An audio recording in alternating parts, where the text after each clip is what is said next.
अथ वेदस्वाध्यायः। इदानीं वेदस्वाध्यायो भविष्यति। अद्य यजुर्वेदस्य अष्टमोऽध्यायस्य त्रयोदशं मन्त्रस्य स्वाध्यायो भविष्यति। स्वाध्यायमान मन्त्रस्य देवकितस्य नशो वयजनमसि इत्येतानि प्रथमानि पदानि सन्ति। अब वेद स्वाध्याय होगा। आज यजुर्वेद के 8वें अध्याय के 13वें मंत्र का स्वाध्याय किया जाएगा। स्वाध्याय किए जाने वाले मंत्र के देवकितस्य नशो वयजनमसि ये प्रारंभिक पद हैं। ओम देवकितस्य नशो वयजनमसि मनुष्यकृतस्य नशो वयजनमसि पितृकृतस्य नशो वयजनमस्यात्मकृतस्य नशो वयजनमसि नश एनशो वयजनमसि यच्चाहमेनो विद्वांश्चकार यच्चा विद्वांस्तस्य सर्वस्य नशो वयजनमसि। इस मंत्र के ऋषि हैं देवकृतस्य भारद्वाज ऋषि, गृहपतियो विश्वे देवा देवता। मनुष्यकृतस्य सामन्युष्णिक, पितृकृतस्यात्म कृतस्य च निश्चित सामन्युष्णिक। एनस इत्यस्य प्राजापत्योष्णिक। यच्चाहमित्यस्य निश्चिदार्स्युष्णिक च छंदांसि ऋषभः स्वरः। पूर्वोक्त विषयं प्रकारांतरेणाः। अगले मंत्र में पूर्वोक्त विषय प्रकारांतर से कहा है। पिछले में भी गृहस्थ के संबंध में बताया गया, गृहस्थ धर्म के बारे में, और कहते हैं प्रकारांतर से इसमें भी वही विषय है, गृहस्थ आश्रम वाला ही। पदार्थ हे सबके उपकार करने वाले मित्र, आप देवकृतस्य दान देने वाले एनसः अपराध के अवयजनम विनाश करने वाले असि हो। मनुष्य कृतस्य साधारण मनुष्यों के लिए हुए एनसः अपराध के अवयजनम विनाश करने वाले असि हो। पितृकृतस्य पिता के किए हुए एनसः विरोध आचरण के अवयजनम अच्छे प्रकार हरने वाले असि हो। आत्मकृतस्य अपने किए हुए एनसः पाप के अवयजनम दूर करने वाले असि हो। एनसः अधर्म के अवयजनम नाश करने हारे असि हो। विद्वान जानता हुआ मैं, यत जो च कुछ भी ये नह अधर्माचरण चकार किया करता हूँ वह करूँ। अविद्वान अनजान मैं यत जो च कुछ भी किया करता हूँ वह करूँ। तस्य उस सर्वस्य सब एनसः दुष्ट आचरण के अवयजनम दूर करने वाले आप असि हैं। भावार्थ, इस मंत्र में उपमा अलंकार है। जैसे विद्वान गृहस्थ पुरुष दान आदि अच्छे काम के करने वाले जनों के अपराध दूर करने में अच्छा प्रयत्न करें, जाने व बिना जाने अपने कर्तव्य अर्थात जिसको किया चाहता हो उस अपराध को आप छोड़ें तथा औरों के किए हुए अपराध को औरों से छुड़ावें। वैसे कर्म करके सब लोग यथोक्त समस्त सुखों को प्राप्त हों। ये पिछले मंत्र में कहा गया था कि एक गृहस्थ स्त्री और पुरुष दोनों अपने अपने क्षेत्र में अपने मित्र को बढ़ावे। जैसे महिलाओं के लिए कहा कि वो अपना महिला मित्र को बढ़ाए, सखी आदि को, और पुरुष के लिए कहा कि पुरुष अपने मित्र को बढ़ावे, पुरुष को। और अपने जीवन को जिस प्रकार से अच्छा बनाए उसी प्रकार से मित्रों के जीवन को भी अच्छा बनाने का प्रयत्न करे। आज भी वही विषय इसमें कहा कि जो विद्वान गृहस्थ हैं वह दान आदि अच्छे काम करने वाले स्वयं भी करे, दूसरों से भी करवावे। जो अपराध करने वाले हैं, कहते हैं अपराध को दूर करे। कहते हैं कि अपने भीतर में यदि कोई अच्छी बातें हैं तो उसे बढ़ावे, दूसरों को भी अच्छी बात सिखावे। अपने भीतर में कोई बुराई है तो उस बुराई को छोड़े, अपराध को छोड़े, और दूसरों को भी अपराध छोड़ने के लिए कहे, अपराध को औरों से भी छुड़ावे। वैसे कर्म करके सब लोग जब इस प्रकार से सब ऐसा करेंगे कि अपने भीतर के बुराई को तो छोड़ेंगे ही, दूसरों को भी छुड़वाएंगे, सबका जब यही काम हो जाएगा, तब कहते हैं कि ऐसा यथा जो जरूरी है, जो उचित है, ऐसा समस्त सुखों को एक दूसरों को प्राप्त करावे। माने सब एक दूसरों को सहयोग करके, एक दूसरों के बुराई को हटा करके, पहले अपने भीतर के बुराई को हटा करके, विद्या को ग्रहण करके, विद्वान बन के हम स्वयं अपने जीवन को सुखी बनावे और दूसरों के जीवन को भी सुखी बनावे। तो आज के इस वेद स्वाध्याय के क्रम को यहीं विराम देते हैं। ओम। महर्षि दयानंद सरस्वती जी ने सत्यार्थ प्रकाश की रचना की है और इस अमर ग्रंथ सत्यार्थ प्रकाश के 7वें समुल्लास का हम सभी स्वाध्याय कर रहे हैं। इसमें उपासना प्रकरण चल रहा है, परमेश्वर की उपासना, ईश्वर की उपासना कैसे करनी चाहिए। तो इसमें कहा कि ईश्वर की उपासना करने वाला सबसे पहले समाधि योग से अपने अविद्या आदि मल को नष्ट करे। अविद्या आदि मल क्या है? तो अविद्या, अस्मिता, राग, द्वेष, अभिनिवेश, ये 5 क्लेश हैं। तो कहते हैं इन क्लेश रूपी मल को नष्ट करे, दूर करे।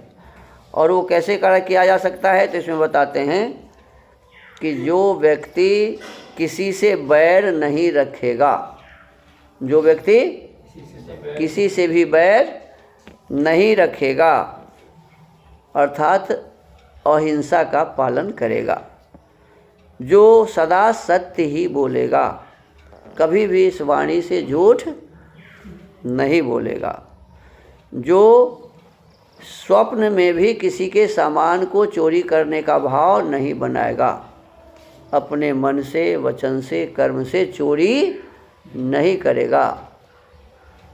तो ऐसे व्यक्ति, और फिर कहते हैं कि जो अपने इंद्रियों पर अधिकार रखेगा, जीत लेगा अपने इंद्रियों को। आँख से वही देखो जो देखना चाहिए, कान से वही सुनो जो सुनना चाहिए, इस त्वचा के माध्यम से उसी का स्पर्श करो जिसको छूना चाहिए।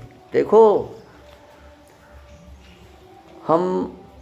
एक हमारा सौभाग्य रहा कि हम कलकत्ता में थे, तो वहाँ जितने भी बड़े बड़े संत, साधु, महात्मा आते थे तो हम उनको मिलने जाते थे। हमारा माने स्कूल का जो समय, कॉलेज का जो था, तो कोई भी बड़े सन्यासी आते थे तो हम उनसे मिलने जाते थे। तो निरंजनानंद होते थे शंकराचार्य, स्वरूपानंद जी होते थे शंकराचार्य, वो सब आते थे कलकत्ता में। एक आचार्य धर्मेंद्र जी होते थे, ये सब आते थे। तो मैं मिलने जाता था, तो उसमें देखा कि जो जितने उच्च श्रेणी के व्यक्ति हैं वो अपने पैर में किसी को भिड़ने नहीं देते थे। ये अपने स्वामी अग्निवेश जी का भी ये था। स्वामी अग्निवेश जी जो अपने आर्य समाज के, वो कोई उनको पैर छूने आता था तो मना कर देते थे, पैर मत छुई। क्यों? इसका कारण ये है कि अपने बारे में तो सब जानता है कि हमारा शरीर कितना गंदा है। जो थोड़ा सा भी प्रयास करता है उसको पता है कि मेरे शरीर में कितनी गंदगियाँ है। अपने शरीर को धोते धोते धोते धोते साफ करते करते रह जाते हैं, फिर भी गंदगी दिखती रहती। और जो व्यक्ति हमारा पैर छूने आता है, अब वह क्या करता है, कैसे साफ करता है अपने हाथ को, किस प्रकार से उसका शरीर साफ है, और कितना भी साफ है तो गंदगी तो है ही उसके शरीर में। तो कोई भी व्यक्ति यदि हमारे शरीर में भिड़ेगा तो वो तो और हमारे शरीर को गंदा करेगा ना। एक ये बात है। दूसरी बात है कि हरेक के भीतर में गुण है, अपना अपना गुण है। और यदि हम किसी व्यक्ति के शरीर में भी माने स्पर्श करेंगे तो हमारे भीतर में जो दुर्गुण या सद्गुण है वो उसके भीतर में जाएगा। तो जो उच्च श्रेणी के लोग होते हैं वो किसी से पैर इसलिए नहीं छुआते हैं कि पता नहीं किसका हाथ कैसा है, किसके भीतर में क्या क्या गंदगी है, दुर्गुण है। और उस दुर्गुण भरे हाथों से हमारे शरीर को छुएगा तो हमारा शरीर और भी अपवित्र हो जाएगा और उसके दुर्गुण हमारे भीतर आ सकते हैं। तो अच्छे लोग किसी से पैर नहीं छुआते, ये नियम है।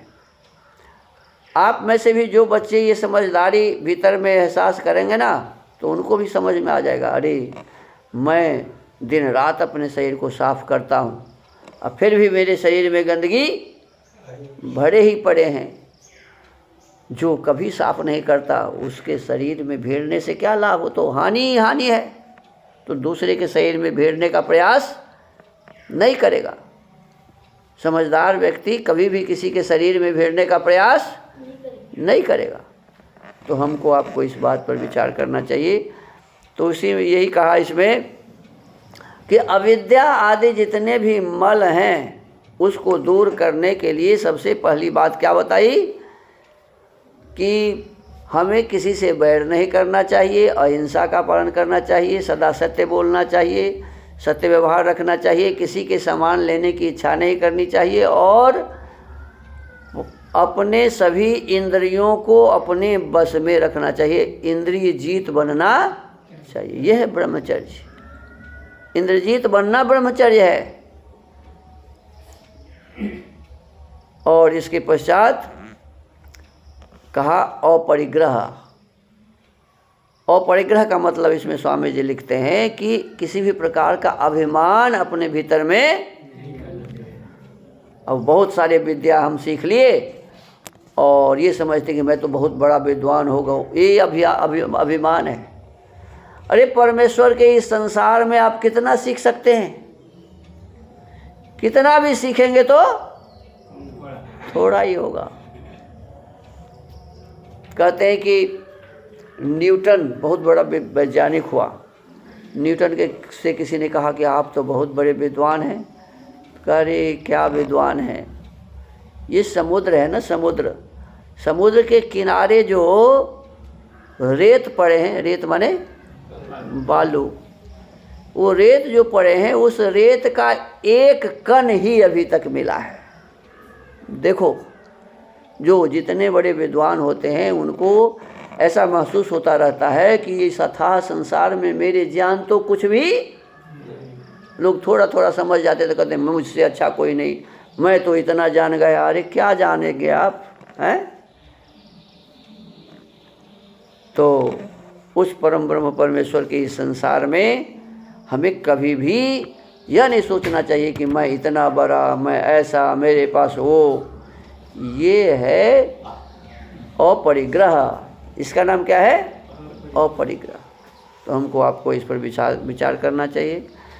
अपरिग्रही होना चाहिए, अर्थात अभिमान नहीं करना चाहिए। और फिर कहा कि शौच बाहर से और भीतर से पवित्र हो।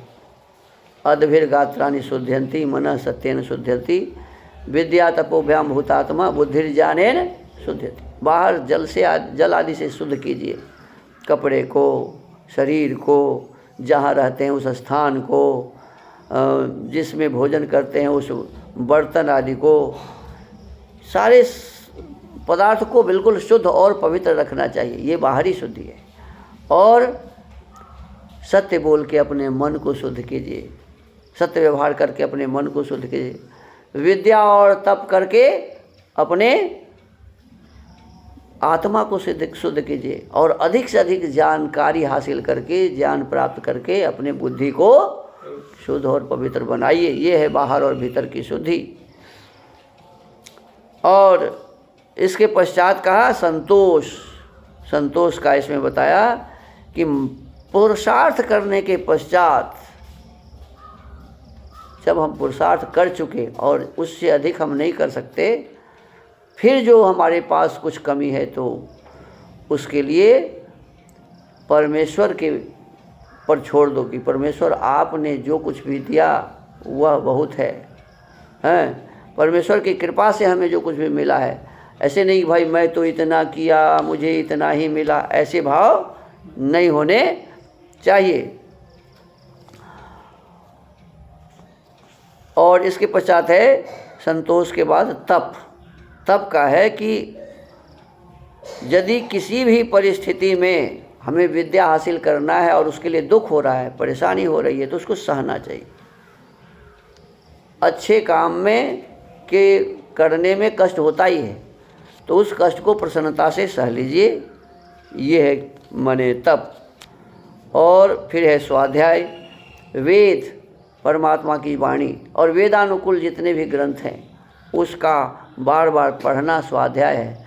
अपने प्रतिदिन के दिनचर्या को भी बार बार देखना, ये भी स्वाध्याय के अंतर्गत आता है। ओम का जप, गायत्री का जप, ये सभी स्वाध्याय के अंतर्गत आते हैं। और सत्संग, सत्पुरुषों का हमें सदा संग करना चाहिए। तो स्वाध्याय सत्संग हमारे जीवन में हो तो ये, और फिर ईश्वर प्रणिधान, अपने आप को उस परमात्मा के ऊपर में समर्पित कर दो। ये संसार उसी का है, हमारा ये शरीर भी उसी का है, और शरीर के माध्यम से प्राप्त सब कुछ उसी परम ब्रह्म परमेश्वर का है।